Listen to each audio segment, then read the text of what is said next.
toda ainda envolvendo o jogo contra o Operário e o clássico com o Fluminense, sábado, no Maracanã. O Vasco que não terá o Felipe Coutinho. Então vamos embora? Esses são os temas do nosso vídeo, que eu começo agora falando sobre o Sub-20.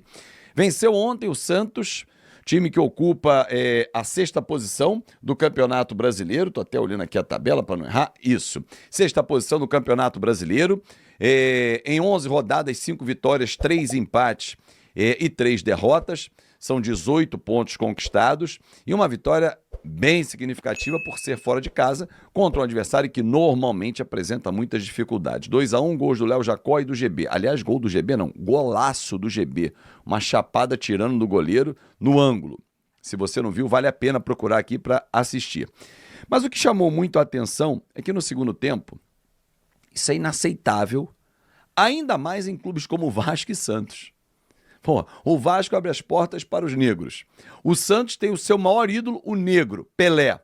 E aí alguns idiotas, ou um idiota, não sei quantos, mas resolveram insultar o nosso goleiro Felipe Gabriel. O jogo foi paralisado, com aquele gesto, do racismo, para indicar, parou, vamos combater isso aqui. Porra, pra quê, cara? O time saiu de campo, voltou. Eu te pergunto, pra quê você comete um ato desse? Seu criminoso, isso é um crime no Brasil.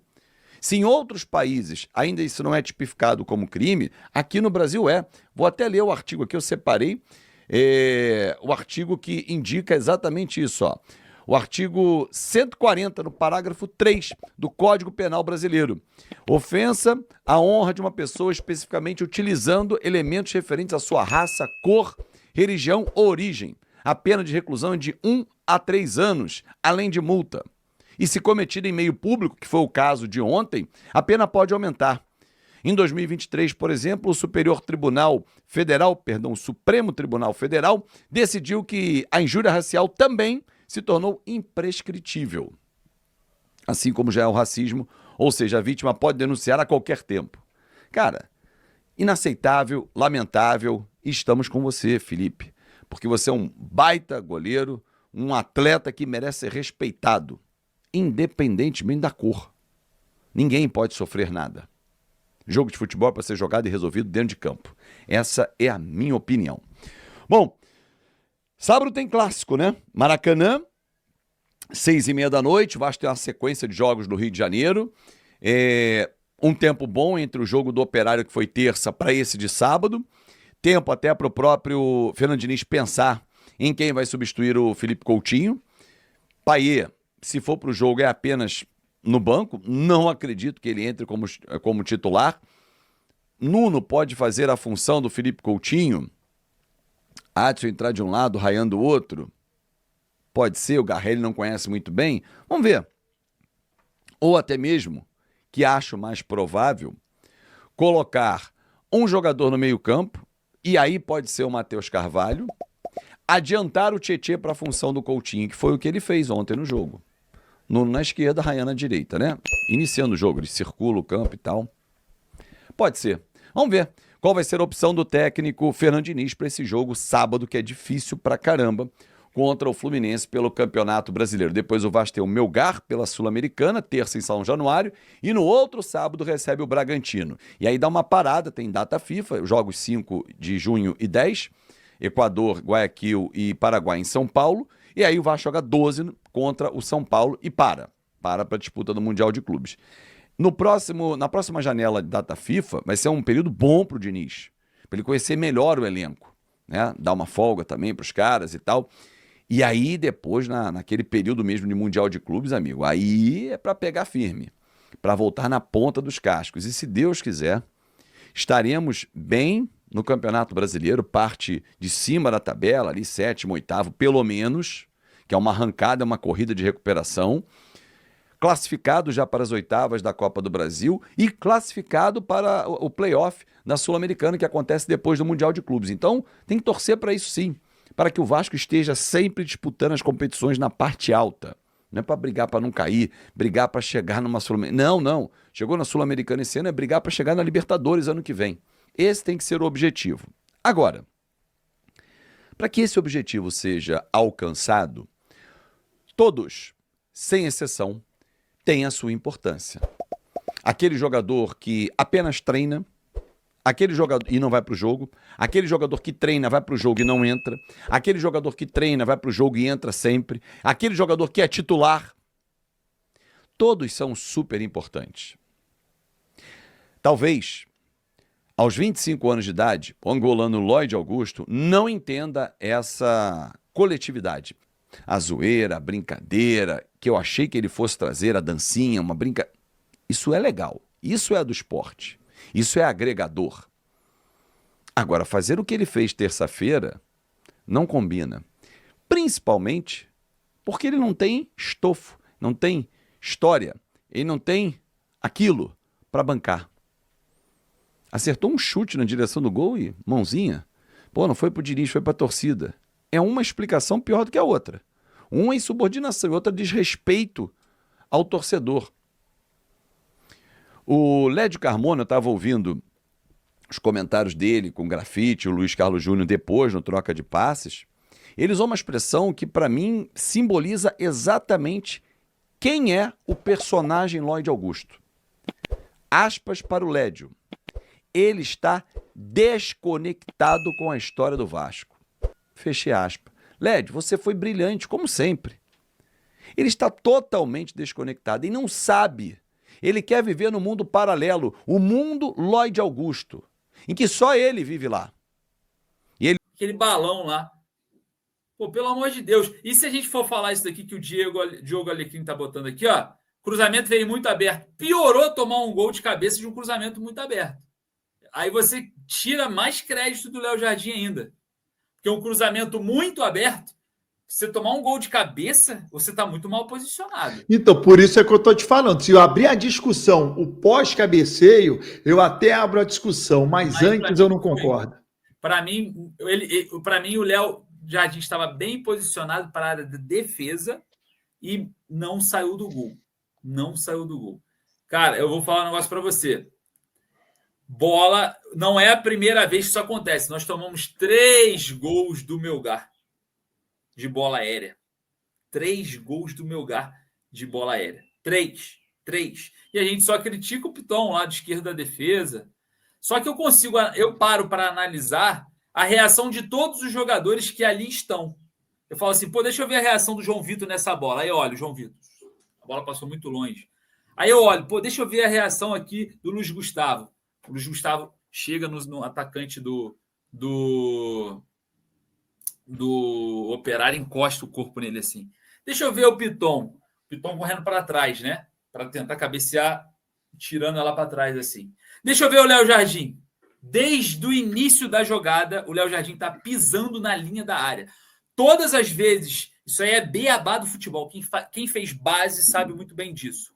Todas as vezes que o seu adversário armar um cruzamento, o jogador olhar para a área, é obrigatório o goleiro dar 2 passes para frente para diminuir o raio, o diâmetro de onde a bola vai. Que aí o cruzamento não fica muito fechado. O cruzamento fica cada vez mais longe do gol. E é obrigatório o goleiro, psicologicamente falando, se posicionando, afastar a bola do gol. Isso em cruzamento também em escanteio. Você dá 2 passos para frente para o cara cruzar mais aberto. Que ele vai te ver ali e ele vai olhar, porra, o goleiro está quase na linha do pênalti. Se eu cruzar ali, o goleiro vai pegar. Então, automaticamente, você força o seu adversário a cruzar mais aberto, tirando, afastando a bola do gol. E isso é uma coisa que o goleiro faz o tempo inteiro. Você vai armar... O Edu é lateral direito, o Edu vai lá cruzar uma bola, vai na linha de fundo, ele cruza, ele olha para a área. Se o goleiro estiver na marca do pênalti, ele vai cruzar onde? Ele vai ter que tentar abrir mais o cruzamento, afastar a bola do goleiro. Ele não vai jogar a bola em cima do goleiro. Então, o goleiro ele faz um papel muito importante, até mais do que a zaga em gols de bola aérea que o clube toma, que o time toma. O fator do goleiro inicia antes do cruzamento. A parte do goleiro é muito mais importante do que o zagueiro. O zagueiro entra para disputa. O goleiro, ninguém pode encostar nele, ele joga com as mãos, ele pode botar a mão na área completa. E é muito fácil de você saber. O cara é canhoto, foi na linha de fundo pelo lado esquerdo, ele vai cruzar fechado? Não, ele vai cruzar mais aberto. A bola tende a sair. E se você se antecipar mais ainda ao lance, você consegue fazer com que o jogador cruze ainda mais, bem mais longo, né? O cruzamento mais longo. E sobre o José Fernandes aqui, existe uma situação de jogo que você coloca um jogador no primeiro pau, exatamente para não tomar esse gol, tá? Você posiciona, normalmente o lateral, ó, fica no primeiro pau aqui. Aí o cara vai se posiciona na primeira baliza e o goleiro se antecipa. Para se a bola vier fechada, ele intercepta a bola. Tá? É uma coisa também de futebol, de campo e bola que acontece. Então, cara, se não, vai sofrer toda vez. Vai ser gol contra o Melgar, de bola aérea, do Operário, do próximo jogo. Vai ser sempre assim, cara. E é uma análise fácil de fazer. Todo mundo para, na hora do cruzamento, aperta o pause. E olha o posicionamento de todo mundo dentro de campo. O que um jogador poderia fazer para afastar aquilo ali? Seja antes da jogada acontecer ou depois. É só analisar. Quantas vezes quem joga futebol ou jogou sabe muito bem disso. Você vai cruzar a bola na área, a primeira coisa que você olha é o posicionamento do goleiro. Se o goleiro estiver socado dentro do gol, é mole. Você cruza em qualquer lugar. Se o goleiro estiver com 2 passos na frente, você tem que abrir mais. Se estiver com 3, tem que abrir mais ainda. Se estiver com 5, aí você chuta para o gol. Existe um limite também. Mas, cara, a gente precisa, urgente, pegar o herói da partida de uma forma emocionada, né? A gente precisa analisar friamente. Pô. Eu sei que o Léo Jardim é um baita de um goleiro aí, todo mundo ama, ninguém quer culpar ele, não pode culpar ele, coitado do Léo Jardim. Meu Deus, Léo Jardim. É igual o Verratti. O Verratti errou, mas faz gol. Mas quando o Vasco está mal em campo, ele só piora o Vasco. Mas não pode falar do Verratti, que o Verratti faz gol. E só que o futebol não é só gol. Às vezes você tem que controlar o jogo para não tomar gol. Então, existem várias análises. Dobra a língua para falar do Verratti, meu irmão. Tá vendo? Então, gente, a gente sabe que o Léo Jardim é um baita de um goleiro. Só não está na seleção brasileira titular hoje por causa disso, tá? Se você quer ver o Léo Jardim titular na seleção o tempo inteiro, como eu quero ver, ele precisa aprender a sair do gol. Aí ele vai estar na seleção. A gente não vai entrar mais em debate aqui sobre seleção brasileira. Vasco pode receber proposta de 8 milhões de euros do Porto por Léo Jardim. O goleiro Léo Jardim, um dos destaques do Vasco da Gama na temporada, entrou na mira do futebol europeu.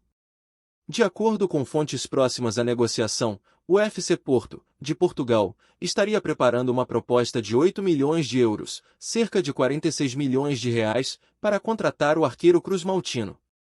A possível investida do tradicional clube português reflete a valorização de Léo Jardim, que vem se destacando com boas atuações no Campeonato Brasileiro e na Copa Sul-Americana. Com 29 anos, o goleiro é peça fundamental do esquema tático do técnico Ramon Dias e ganhou a confiança da torcida vascaína com defesas decisivas e liderança em campo.